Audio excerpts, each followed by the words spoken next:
Cuando Escobar fue humillado en vivo, una transmisión en vivo, un ministro acorralado y un narcotraficante que parecía tener el control absoluto. Pero nadie imaginaba que ese momento marcaría el principio del fin para Pablo Escobar.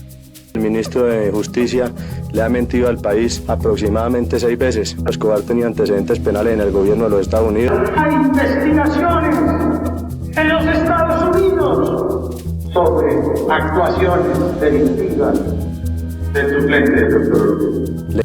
A comienzos de los años 80, Colombia vivía una de sus épocas más oscuras. La desigualdad, la violencia y un Estado ausente crearon el escenario perfecto. Ahí fue cuando los narcotraficantes comenzaron a hacer algo inesperado: convertirse en héroes. Construían canchas, regalaban comida, entregaban dinero y hasta juguetes en Navidad. Entre ellos destacaban nombres como Carlos Leder y, por supuesto, Pablo Escobar.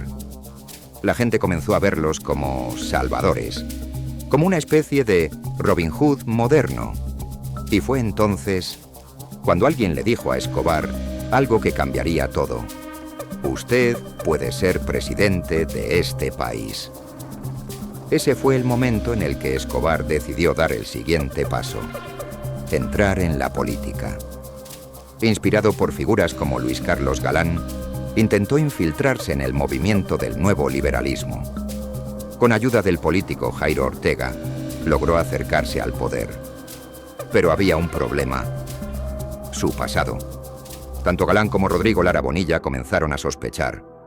Algo no cuadraba. Mucho dinero, sin explicación. Y entonces ocurrió lo inevitable. En un discurso público, decidieron rechazarlo. Lo expulsaron. Lo dejaron en evidencia. Ese fue el primer golpe al ego de Escobar, pero no el último. Lejos de rendirse, Escobar siguió adelante. Cambió de movimiento político. Reforzó su imagen de benefactor y en 1982 lo logró. Consiguió un lugar en el Congreso de Colombia. Esto desató la furia de Lara Bonilla y Galán. Sabían que la mafia ya no solo estaba en las calles, estaba dentro del poder. Entonces, Rodrigo Lara Bonilla decidió actuar. Convocó un debate nacional, un debate que expondría los llamados dineros calientes. Pero lo que nadie esperaba era que ese debate se convirtiera en una batalla en vivo. El ambiente era pesado, las cámaras encendidas, el país entero mirando, y entonces apareció el ataque. Desde el lado de Escobar, su aliado político lanzó una acusación directa. Un nombre: Evaristo Porras, un narcotraficante. Afirmaban que había entregado un cheque al propio ministro. El objetivo era claro: destruir la credibilidad de Lara Bonilla. Y por un momento lo lograron. El país comenzó a dudar, incluso dentro de su propio partido. Pero entonces, Lara respondió. Con rabia y sin miedo, señaló directamente a Pablo Escobar. Le preguntó públicamente cómo explicaba su fortuna, cómo tenía aviones, helicópteros y propiedades millonarias, y lo más importante, cómo financiaba todo eso si su único negocio legal era un almacén de bicicletas. El Congreso quedó en silencio, pero la jugada de Escobar ya estaba hecha. La opinión pública estaba confundida. Y Lara quedó acorralado. No tenía pruebas. Todos sabían quién era Escobar, pero nadie podía demostrarlo. Parecía que Escobar había ganado, que había humillado al ministro frente a todo el país. Pero entonces, cuando todo parecía perdido, apareció alguien inesperado. Un hombre que cambiaría la historia: el periodista Guillermo Cano. Lo que encontró no solo destruiría la imagen de Escobar, sino que desataría una guerra que convertiría a Colombia en un campo de batalla. Verás cómo una simple fotografía derrumbó al narco más poderoso del mundo y por qué esa humillación en vivo terminó firmando una sentencia de muerte. La prueba que destruyó a Escobar En la primera parte, Pablo Escobar parecía haber ganado. Había puesto contra las cuerdas al ministro. Había sembrado dudas en todo un país. Y lo peor, nadie podía probar quién era realmente. Pero todo estaba a punto de cambiar, por un detalle olvidado. Una imagen, una prueba, que llevaba años escondida. Mientras el escándalo crecía, Rodrigo Lara Bonilla estaba acorralado. La presión era total. Los medios, la política y hasta sus propios aliados empezaban a dudar de él. Parecía que su carrera había terminado, hasta que apareció un aliado inesperado. El director del periódico más importante del país, Guillermo Cano. Guiado por una corazonada, decidió investigar a fondo a Escobar. Revisó archivos antiguos, documentos olvidados, historias que nadie había vuelto a mirar, hasta que encontró algo clave. Una ficha. Un registro de 1976. Ahí estaba, el nombre completo, Pablo Escobar Gaviria, y no estaba solo. Aparecía junto a su primo, Gustavo Gaviria. ¿El motivo? Captura por narcotráfico.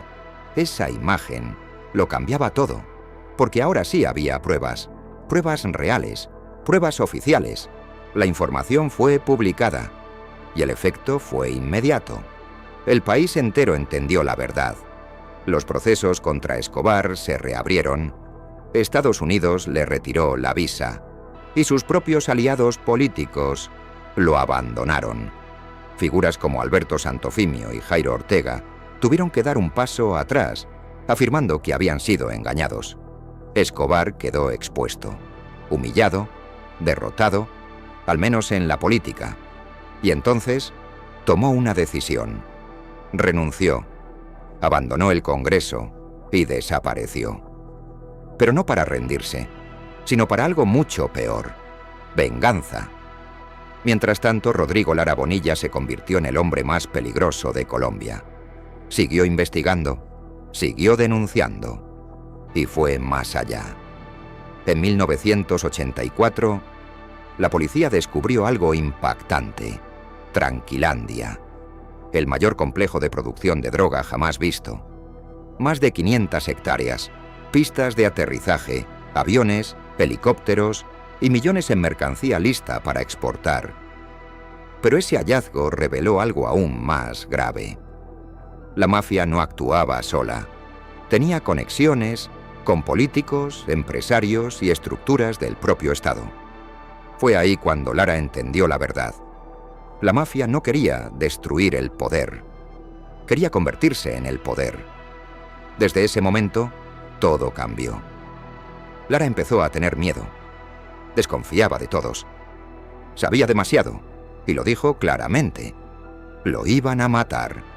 Aún así, no se detuvo. Planeaba revelar una lista completa, con nombres de políticos y empresarios vinculados al narcotráfico.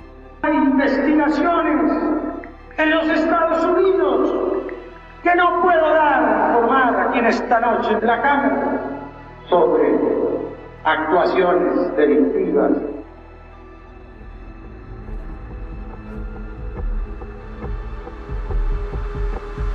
El suplente, doctor. Pero nunca llegó a hacerlo, porque el 30 de abril de 1984, en una tarde fría en Bogotá, todo terminó. Un sicario, apenas un adolescente, se acercó a su vehículo y disparó. Rodrigo Lara Bonilla murió ese día, y con su muerte nació algo mucho más oscuro, una nueva forma de poder, basada en el miedo, en el asesinato, como mensaje. Ese fue el inicio de una guerra que duraría años y que terminaría con la muerte de Pablo Escobar. Pero hay algo que aún hoy sigue siendo perturbador. El asesinato de Lara Bonilla sigue rodeado de dudas, de silencios, de nombres que nunca se dijeron. Y una pregunta que aún resuena: ¿Escobar actuó solo? ¿O era solo una pieza de algo mucho más grande?